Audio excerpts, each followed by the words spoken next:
4-5 touring tax ಇದ್ದವು. ಈಗ ಅದೆಲ್ಲ ಹೊಂಟೋದು, ಟೂರಿಂಗ್ ಟ್ಯಾಕ್ಸ್ಗಳೆಲ್ಲ.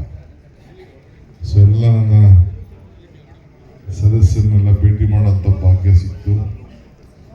ನನ್ನ ಮೂಲ ವೃತ್ತಿಯ ವಾಣಿಜ್ಯ ಚಿತ್ರಮಂದಿರದವರು ಕರೆದಿ ಅನಂತಾಗ್ ಅವ್ರಿಗೆ ಸನ್ಮಾನ ಅಂದಾಗ ಮಾತ್ರ ಅದಕ್ಕೆ ಹೋಗ್ಕೊಂಡು ಇಲ್ಲಿಗೆ ಬಹಳ ಸಂತೋಷದಿಂದ ಬಂದಿದ್ದೇನೆ.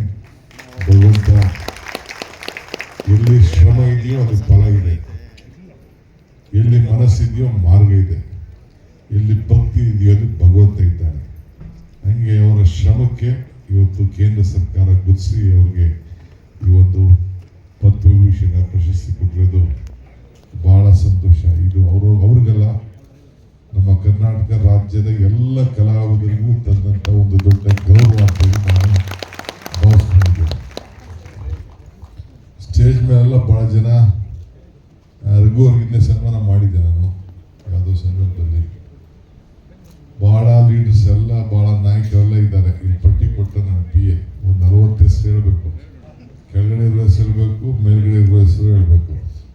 ಯಾರು ಏನು ಬೇಜಾರು ಮಾಡ್ಕೊಳ್ಳೋದಿಲ್ಲ. ರವಿನೂ ಬೇಜಾರು ಮಾಡ್ಕೊಳ್ಳೋದಿಲ್ಲ, ಯಾರು ಬೇಜಾರು ಮಾಡ್ಕೊಳ್ಳೋದಿಲ್ಲ, ಏನು ಅವಶ್ಯಕತೆ ಇಲ್ಲ. ಜೊತೆಗೆ 2 ಕೊಲೀಗ್ಸ್ ನನ್ನ ಜೊತೆ ಮಂತ್ರಿಯಾಗಿ ಕೆಲಸ ಮಾಡಿದವರು ಇಲ್ಲಿ ಇಬ್ಬರಿದ್ದಾರೆ. ನಮ್ಮ ಜಗ್ಗೇಶನ ಹೊಂಟೋದ ಇಲ್ಲ, ಅವರೆಲ್ಲ ಅರ್ಜೆಂಟ್ ಇತ್ತು ಅಂತ ಕಾಣ್ತದೆ, ಹೊಂಟೋದು. ಎಲ್ಲ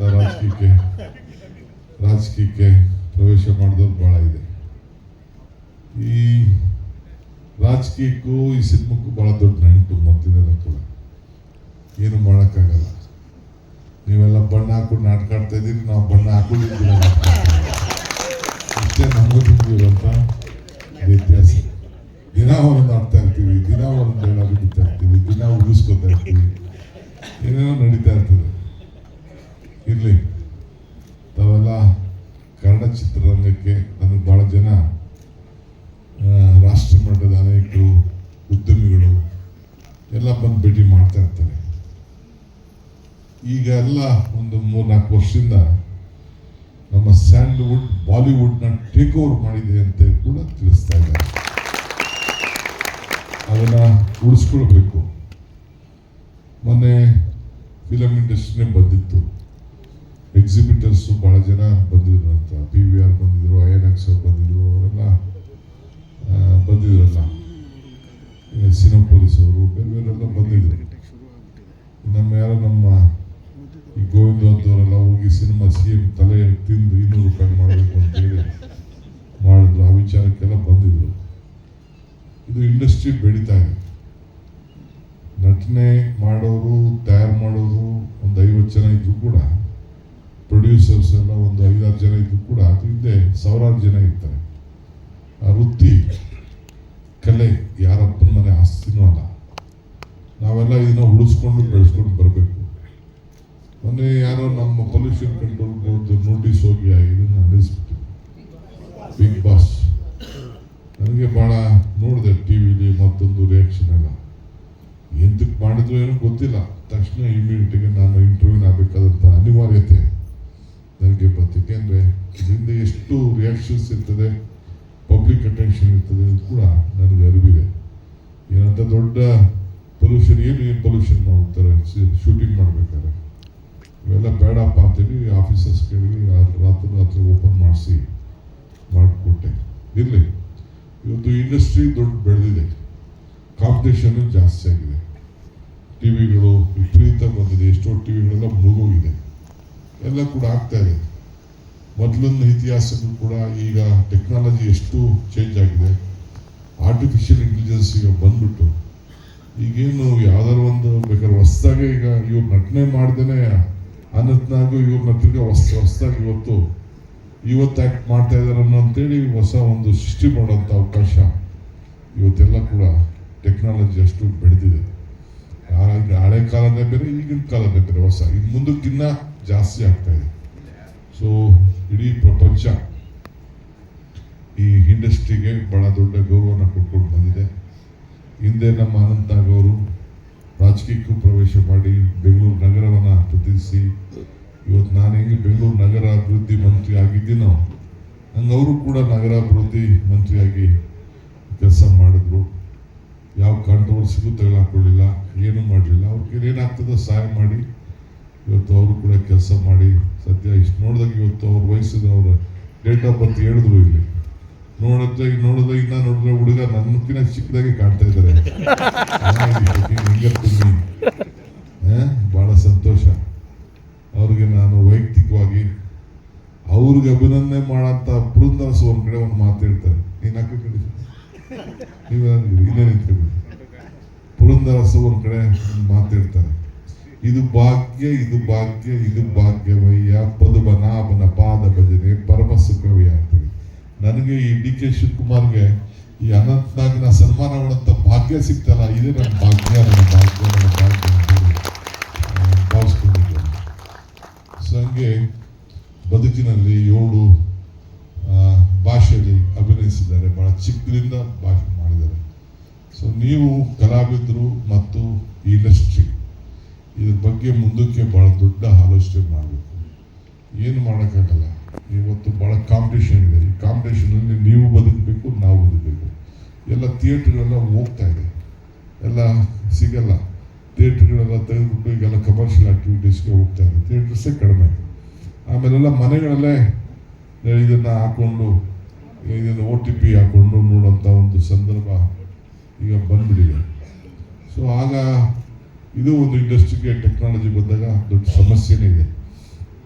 ಅದಕ್ಕೆ ನೀವೆಲ್ಲ ಕೂಡ ಇದರ ಬಗ್ಗೆ ಏನೇನು ಆಗಬೇಕು ಅಂತೇಳಿ ಪರಿಶೀಲನೆ ಮಾಡಿ ಸರ್ಕಾರದ ಮೇಲೆ ಒಂದು ವರದಿ ಕೊಡಿ. ನಾವು ಎನ್ಕರೇಜ್ ಮಾಡೋಕ್ಕೆ ನಾವೆಲ್ಲ ಬದ್ಧವಿದ್ದೇವೆ. ಥಿಯೇಟ್ರ್ ಕಟ್ಸ್ಬಿಡ್ತಾರೆ, ಒಂದು ಥಿಯೇಟ್ರ್ ಕಟ್ಟೋದು, ಸಿನಿಮಾ ಮಾಡೋದು, ಎಷ್ಟು ಸಿನಿಮಾ ಸಕ್ಸಸ್ 10 ಮಾಡಿದ್ರೆ 1-2 ಸಕ್ಸಸ್ ಆಗೋದೇ ಕಷ್ಟ. ಈ ಕೆಲವು ರಾಜಕಾರಣಿಗಳು ರಿಯಲ್ ಎಸ್ಟೇಟ್ ಅವರೆಲ್ಲ ಬೇಕಾದಷ್ಟು ಟ್ರೈ ಮಾಡ್ತಾ ಇದ್ರೆ ಬರೆದು ವಾಪಸ್ ಹೊರಟೋದ್ರು ಅವರೆಲ್ಲ. ಜೊತೆಗೆ ಈ ಬಡ್ಡಿ ಫಿಲಮ್ ಇಂಡಸ್ಟ್ರೀಸ್ ಬಡ್ಡಿ ಕೇಳಿದ್ರೆ ನನಗೆ ಭಯ ಆಯ್ತದೆ. ದೊಡ್ಡ ಚಕ್ರ ಬಡ್ಡಿ ಮೇಲೆ ಸಿನಿಮಾ ನಡೀತಾ ಇರ್ತದೆ, ಅದು ರಿಸ್ಕ್ ಹೊತ್ಕೊಳ್ತಾರೆ. ಸಕ್ಸಸ್ ರೇಟ್ ಭಾಳ ಕಡಿಮೆ ಇದೆ.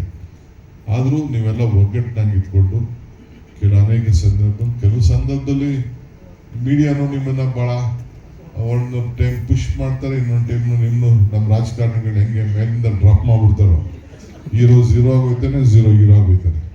ಆ ಸಂದರ್ಭ ಕೂಡ ಇದೆ. ಸೊ ಹಂಗೆ ಇದು ಕಾಂಪಿಟೇಷನ್ ವರ್ಲ್ಡು.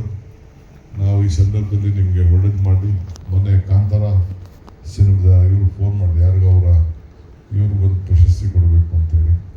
ಕೆಲವೆಲ್ಲ ಹಾರಿದ್ದಾರೆ.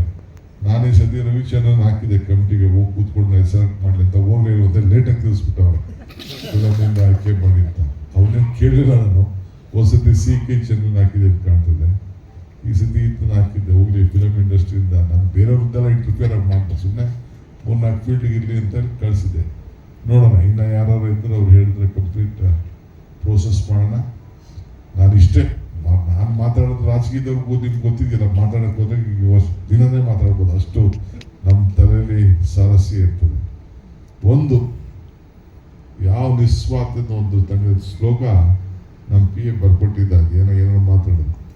ಪರೋಪಕಾರಯ ಫಲಂತಿ ವೃಕ್ಷಾಯ, ಪರೋಪಕಾರಯ ವಹಂತಿ ನದ್ಯಾಯ, ಪರೋಪಕಾರಯ ಇದತ್ತಿ ಗಾವ, ಪರೋದಕ್ಕಾಗಿ ಇದಂ ಶರೀರಂ ಅಂತ. ಅಂದರೆ ಈ ನದಿ ಇದೆಯಲ್ಲ, ಈ ನದಿ ಹರಿತಾ ಇರ್ತದಂತೆ. ಅದು ಯಾರಿಗೂ ಏನು ಬೇರೆಯವ್ರಿಗೇನೋ ಉಪಯೋಗ, ಅದಕ್ಕೆ ಸ್ವಂತಕ್ಕೇನೋ ಉಪಯೋಗ ಇರುತ್ತೆ. ಬೇರೆಯವ್ರಿಗೆ ಕುಡಿಯೋರ್ಗೆ ನೀರು, ದನಕರಿಗಳಿಗೆ ನೀರು, ವ್ಯವಸಾಯಕ್ಕೆ ನೀರು, ಇಂಡಸ್ಟ್ರಿಗೆ ನೀರು, ಅದು ಬೇರೆಯವ್ರಿಗೆ ಮಾತ್ರ ನದಿಯಿಂದ ಉಪಯೋಗ ಅಂತ. ಈ ಮರ ಕೂಡ ಅದು ಸ್ವಂತಕ್ಕೇನೋ ಪ್ರಯೋಜನ ಇರುತ್ತೆ. ನೆರಳಿಗೆ ಹಣ್ಣು ಕೊಡ್ತದೆ, ಮಸೌದೆ ಕೊಡ್ತದೆ, ಹಂಗೇಳಿ. ಹಂಗೆ ದುವಂತಿ ಗಾಹ, ಒಂದು ಕಡೆ ಹಸು ಆಯಿತು, ಹಸುನೂ ಅಷ್ಟೇ ಸ್ವಂತಕ್ಕೆ ಮಾತ್ರ ಏನು ಪ್ರಯೋಜನ ಇಲ್ಲ. ಗಾಡಿಗೆ ಕಟ್ಕೊಂಡು ಹೋಗ್ಬೋದು, ಹೊಲ ಹೋಗ್ಬೋದು, ಹಾಲು ಕೊಡ್ತದೆ, ಇವೆಲ್ಲ ಕೂಡ ಇರ್ತದೆ. ಹಂಗೆ ಮನುಷ್ಯನ ಶರೀರ ಕೂಡ ಅಲ್ಟಿಮೇಟ್ಲಿ ನಾವು ಎಷ್ಟೇ ಸಂಪಾದನೆ ಮಾಡ್ಬೋದು, ಎಷ್ಟೇ ದೊಡ್ಡವರಾದ್ರೂ ಕೂಡ ನಾವು ಬೇರೆಯವ್ರಿಗೇನೆ ಎಷ್ಟು ಇವರೆಷ್ಟು ಸಂಪಾದನೆ ಮಾಡ್ಬೋದು, ನಾನೇ ಸಂಪಾದನೆ ಮಾಡ್ಬೋದು, ಇವರೆಷ್ಟು ಸಂಪಾದನೆ ಮಾಡ್ಬೋದು, ಕೊನೆಗೆ ಅಲ್ಟಿಮೇಟ್ಲಿ ಎಷ್ಟು ಊಟ ಮಾಡೋಕ್ಕೆ ಸಾಧ್ಯ? 10,000 ರೂಪಾಯಿ ಮೇಲೆ ಊಟ ಮಾಡೋಕ್ಕಾಗಲ್ಲ, 2 ಲಕ್ಷ ಮೇಲೆ ಕುಡಿಯೋಕ್ಕಾಗಲ್ಲ, 3 ಲಕ್ಷ ಮೇಲೆ ಕುಡಿಯೋಕ್ಕಾಗಲ್ಲ. ಹಂಗೆ ಬಟ್ಟೆ ಎಷ್ಟು ಹಾಕೊಳ್ಳೋಕೆ ಸಾಧ್ಯ? ಎಷ್ಟು ಆಗಲ್ಲ. ಕೊನೆಗೆ ಒಬ್ಬ ವೈಯಕ್ತಿಕವಾಗಿ 1 ಲಕ್ಷ ಮೇಲೆ ಒಂದು ವೈಯಕ್ತಿಕವಾಗಿ ಸಹಾಯ ಆದರೆ ಸಮಾಜಕ್ಕೆ ಬೇರೆ ಮಾಡೋದು. ಹಂಗೆ ಈ ಫಿಲಮ್ ಇಂಡಸ್ಟ್ರಿ ನಾನು ನೋಡ್ತಾ ಇದ್ದೀನಲ್ಲ, ಅಲ್ಟಿಮೇಟ್ಲಿ ಫಿಲಮ್ ಇಂಡಸ್ಟ್ರಿಯಲ್ಲಿ ಎಲ್ಲ ನೀವು ಸರ್ವಿಸ್ ಮಾಡ್ತಾ ಇರೋದೆಲ್ಲ ಸಮಾಜಕ್ಕೋಸ್ಕರನೇ, ನಿಮ್ಮ ಸ್ವಂತಕ್ಕೇನಿಲ್ಲ. ಹಂಗೆ ಇವರು ಕೂಡ ಇವತ್ತು ಅನಂತನಾಗ್ ಅವರು ಅವರ ವ್ಯಕ್ತಿತ್ವವನ್ನು ನಿಮ್ಗೊಂದು ದೊಡ್ಡ ಕೊಡುಗೆ. ಇವತ್ತೇನವ್ರಿಗೆ ಪ್ರಶಸ್ತಿ ಬಂದಿದೆಯಲ್ಲ, ರಾಜ್ಕುಮಾರ್ ಆದ್ಮೇಲೆ ಬಂದಿದೆಯಲ್ಲ, it is ultimately for the industry. ಇದು ಅವ್ರಿಗೆ ವೈಯಕ್ತಿಕವಾಗಲ್ಲ, ಬೇರೆಯವ್ರು ಕೊಟ್ಟಂತ ಒಂದು ಗೌರವ. ಅದನ್ನ ತಿಳ್ಕೊಂಡು ನಾವೆಲ್ಲ ಕೆಲಸ ಮಾಡಬೇಕು. ಸೊ ತಮಗೆ ನಾನು ಹೇಳಿದಷ್ಟೇ, ದೇವ್ರು ವರನ ಕೊಡೋದಿಲ್ಲ, ಶಾಪನೂ ಕೊಡೋದಿಲ್ಲ, ಅವಕಾಶ ಮಾತ್ರ ಕೊಡ್ತಾನೆ. ಈ ಅವಕಾಶ ಕೊಟ್ಟಾಗ ನಾವು ಯಾವ ರೀತಿ ಉಪಯೋಗಿಸ್ಕೊಂಡು ಹೋಗ್ತೀವಿ ಅನ್ನೋದು ಬಹಳ ಮುಖ್ಯ. ಅದರಿಂದ ಮನುಷ್ಯನ ಹುಟ್ಟು ಅಕಸ್ಮಿಕವಾದ್ದು, ಸಾವು ಅನಿವಾರ್ಯ, ಜನನ ಉಚಿತ, ಮರಣ ಖಚಿತ. ಈ ಹುಟ್ಟು ಸಾವಿನ ಮಧ್ಯದಲ್ಲಿ ನಾವು ಏನು ಮಾಡ್ತೀವಿ ಅಂತ ಬಹಳ ಮುಖ್ಯ. ಹಂಗೆ ಅವರ ಬದುಕಿನಲ್ಲಿ ಒಂದು ದೊಡ್ಡ ಸಾಧನೆ ಮಾಡೋದಕ್ಕೆ ಇವತ್ತು ನಿಮ್ಮೆಲ್ಲರ ಪರವಾಗಿ ಸರ್ಕಾರ ಅವ್ರಿಗೆ, ಕೇಂದ್ರ ಸರ್ಕಾರ ಅವ್ರಿಗೆ ಗೌರವನ ಸಲ್ಲಿಸಿದೆ. ಭಗವಂತ ಅವ್ರು ಒಳ್ಳೇದು ಮಾಡಲಿ, ಅವ್ರ ಕುಟುಂಬಕ್ಕೂ ಒಳ್ಳೇದು ಮಾಡಲಿ, ಅವ್ರ ಅಭಿಮಾನಿಗಳಿಗೂ ಕೂಡ ಶುಭ ಹಾರೈಸಲಿ. ಎಲ್ಲ ಕೂಡ ಈ ಸಾಧನೆ, ಈ ಪ್ರಶಸ್ತಿ ನಿಮ್ಮೆಲ್ಲರಿಗೂ ಕೂಡ ಸೇರಿದ್ದು ಅನ್ನೋದು ಭಾವಿಸಿ ನನ್ನ ಮಾತನ್ನು ಮುಗಿಸ್ತೀನಿ. ನಮಸ್ಕಾರ. ನನಗೆ ಬೇರೆ ಟೈಮ್ ಕೊಟ್ಟಿದ್ದೀನಿ, ಮೊದಲೇ ಲೇಟಾಗಿ ಬಂದಿದ್ದೀನಿ, ಕ್ಷಮಿಸ್ಬೇಕು. ಅದಾದಮೇಲೆ ನಂಗೆ ಇನ್ನೊಂದು 2-3 ಕಾರ್ಯಕ್ರಮ ಇದೆ. ಮಧ್ಯೆ ಸ್ವಲ್ಪ ನಾನು ಇರೋದು ಹೇಳ್ತೀನಿ ಕಣೆಯ ನಾನು. ಸೊ ಭಾಳ ಎಲ್ಲ ಹಳೆಯ ಹಿರಿಯ ಕಲಾವಿದರನ್ನೆಲ್ಲ ಭೇಟಿ ಮಾಡಿ ನೋಡೋಂಥ ಒಂದು ಭಾಗ್ಯ ಸಿಕ್ತು. ನಿಮ್ಮೆಲ್ಲರೂ ಕೂಡ ಮತ್ತೊಮ್ಮೆ ನಮಸ್ಕಾರ ತಿಳಿಸಿ, ಗೋವಿಂದರವರೇ ಬೇಗ ಮಾಡ್ಕೊಂಡಿರಿ. ಎಲ್ಲರೂ ಕೂಡ ವಂದಿಸಿ ಶುಭ ಹಾರೈಸಿ ನನ್ನ ಮಾತು ಮುಗಿಸ್ತೀನಿ. ನಮಸ್ಕಾರ. ಧನ್ಯವಾದಗಳು ಸರ್. ಎಷ್ಟೆಲ್ಲ ಬ್ಯುಸಿ ಇದ್ರೂ ಕೂಡ ಇವತ್ತು ನಮ್ಮ ಕರ್ನಾಟಕ ಚಲನಚಿತ್ರ ವಾಣಿಜ್ಯ ಮಂಡಳಿ ಹಾಗೂ ಕಲಾವಿದರ ಸಂಘ ಮತ್ತು ಎಲ್ಲ ಅಂಗ ಸಂಸ್ಥೆಗಳು ಮಾಡಿದಂಥ ಈ ಒಂದು ಅಭಿನಂದನಾ ಕಾರ್ಯಕ್ರಮಕ್ಕೆ ಬಂದು ನಾವೆಲ್ಲರಿಗೂ ಕೂಡ ಸಾಕಷ್ಟು ಮೋಟಿವೇಟ್ ಆಗೋ ರೀತಿಯಲ್ಲಿ ಮಾತಾಡಿ ಕಾರ್ಯಕ್ರಮನ ಯಶಸ್ವಿ